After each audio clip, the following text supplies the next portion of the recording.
आपके पास आते हुए, दरअसल जब पॉलिटिकल पार्टीज की ओर से रामचरितमानस को आधार बनाया जाता है अपनी राजनीति को चमकाने के लिए, तो पलटकर सवाल पूछा जाएगा कि वोट तो आपको मिले नहीं चुनाव में, तो हिंदू वोटरों में बंटवारा करके पिछड़ों और दलितों को साधने की चाल के तौर पर इसको देखा जाए क्या, जिसको रामचरितमानस हथियार बनाकर अपनी राजनीति को चमकाना चाहते हैं मौर्य जैसे लोग। चित्रा जी, मैं एक धार्मिक व्यक्ति हूं, लेकिन जितना मैं समझ पा रहा हूं, पहले बिहार का शिक्षा मंत्री चंद्रशेखर, इसके बाद कर्नाटक में के.एस. भगवान, उसने वाल्मीकि रामायण को आधार बनाया। उसके तत्पश्चात उत्तर प्रदेश में स्वामी प्रसाद मौर्य। ये वामपंथ के टूल किट का हिस्सा है सनातन हिंदू धर्मावलंबियों के धैर्य की परीक्षा लेने की। और ये एक तथाकथित प्रवक्ता जी जो बोल रहे थे, अधम शब्द की बात की है स्वामी मौर्य ने। मैं पूछूं कि जो धर्म को नहीं मानता वो अधम है? जो धर्म को नहीं मानता अवधि में उसे अधम कहते हैं, नास्तिक को अधम कहते हैं। अधम कोई जाति सूचक शब्द नहीं है, एक बात। दूसरी बात, इन जातीय विभाजन के इतिहास को वर्तमान परिप्रेक्ष्य में हम देखें तो जॉर्ज एस ग्रियर्सन के हम कास्ट ऑफ लैंग्वेज और थॉट ऑफ लैंग्वेज को भी देख सकते हैं, तो आपको जातियां कैसे विभाजित हुई, जातिगत परिभाषा। सनातन धर्म के आधार बिंदुओं में वर्ण और आश्रम है, न कि जात। चित्रा जी, एक बात मैं कहना चाहूंगा, जाति के सर्टिफिकेट बाबा साहब भीमराव अंबेडकर प्रायोजित संविधान के द्वारा संचालित भारतीय संवैधानिक व्यवस्था से जाति सर्टिफिकेट जारी किए जाते हैं। हिंदू धर्माचार्यों के किसी मठ मंदिर से जातियों के सर्टिफिकेट नहीं जारी किए जाते। और मैं मनुस्मृति का एक श्लोक सुना दूं आपको, कि मनु महाराज कहते हैं कि अपने कर्म के आधार पर व्यक्ति का वर्ण जो है उच्चीकृत हो सकता है। अर्थात ये वर्ण और आश्रम की मूल व्यवस्था में टांग अड़ाने वाले लोग, जिनके राजनीतिक हित हैं, जो पूरे देश में दंगे करवाना चाहते हैं, जिनकी साजिश है कि हिंदू समाज विभाजित हो, क्योंकि ये वामपंथ, उसके पीछे चर्च मिशनरी प्रायोजित पैसा। और मैं आपसे एक सवाल पूछूं, ये जो टुकड़े टुकड़े गैंग के लोग, अभी एक दीपक जी करके व्यक्ति बोल रहे थे, मैं चेहरा नहीं देख पा रहा हूं, किस टाइप के विद्वान हैं। मैं पूछूं कि भारतीय संविधान के मूल अधिकार और भगवान राम राज्य, उसी गोस्वामी तुलसीदास जी के रामचरितमानस की दो चौपाई में बोल रहा हूं कि सब नर करई परस्पर प्रीति, चलहि स्वधर्म सुरुचि स्वनीति।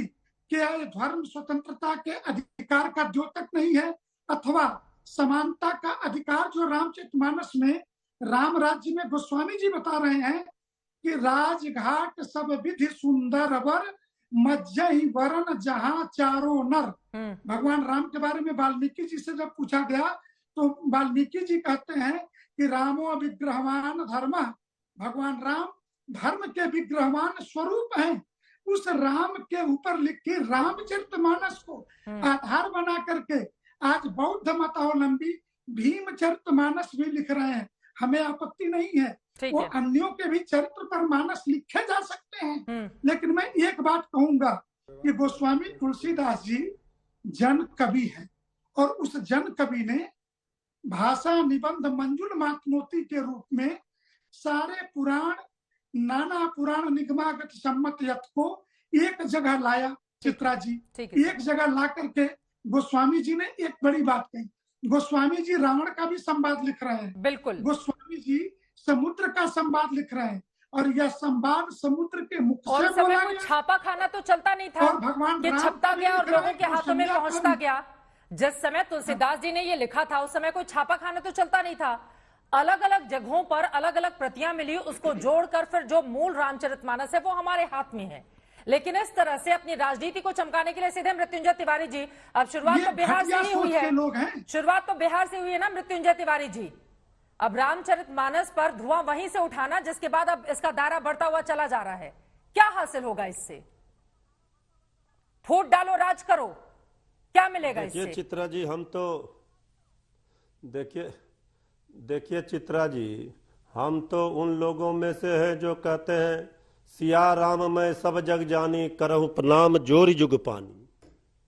ये तो हम लोग तो पाठ करते हैं, भगवान राम तो कन कन में है, रोम रोम में है। तो ऐसे ही बातें क्यों नहीं चुनते हैं रामचरितमानस हो, से? चाहे कुरान हो, कोई भी ग्रंथ हो। हाँ। हम तो कुछ चौपाइयों को ले आएंगे, तो उल्टी उल्टी फिल्म में व्याख्या था करके ना, दुनिया तक पहुंचाएंगे। राम का नाम बदनाम ना करो ये राजनेताओं, हम तो सबसे अपील करेंगे। चंद्रशेखर राम जी से पर बोल रहे हैं ना सवाल आप? नहीं है। हाँ, अपने सवाल शिक्षा जो मंत्री से बोल उठाया रहे हैं ना गया आप? जी, उन्हीं को सिखाने की जरूरत है ना। बिहार में हम इनको सिखाने की बीजेपी जरूरत के है, यूपी नेताओं में से इनको बोल रहे सिखाने हैं। की जरूरत है। हम राम का नाम कौन बदनाम कर रहा है? हम चित्रा जी अपने विरोधी बीजेपी को, हम तो अपने विरोधी बीजेपी को बोल रहे हैं। भगवान राम सिर्फ बीजेपी के, आरजेडी के, कांग्रेस के नहीं ना है, सबके हैं। अरे आप रामचरितमानस का जिस इतना तरह आज विरोध तक कर पर रहे अभी हैं, दिखाया थोड़े जा दिन रहा के है, बाद इसी से हम बीजेपी लोग कहने लगेगी। सौभाग्य है। आप लोग जिस तरह से रामचरितमानस का मौजूदा वक्त में विरोध कर रहे हैं, थोड़े दिन के बाद वो दावा करने लगेगी कि तुलसीदास भी हमारे, रामचरितमानस भी हमारा, राम भी हमारे। नहीं, आप लोग पहले अपने विरोध की भाषा तो देखिए। मंडल कमंडल की राजनीति करना चाहते हैं आप लोग। आप लोगों की भी कृपा, सुनिए ना सर, आप लोगों पर भी कृपा है भगवान राम की। रामचरितमानस पर बहस करा रहे हैं तो गरीबों के सहारा भगवान राम है। जब नाव डूबता है आदमी का कहता है भगवान राम ही बचाएंगे। राम पर कहां किसी को आपत्ति है, रामचरितमानस पर भी आपत्ति नहीं है। अरे आप ही के मंत्री बोल रहे हैं, आप वो तो समझ में आ सकता है ना। मृत्युंजय देखिए, दर्शक हमारे समझ सकते हैं तो कि मृत्युंजय तिवारी जी के लिए कितनी मुश्किल भरी ये घड़ी है।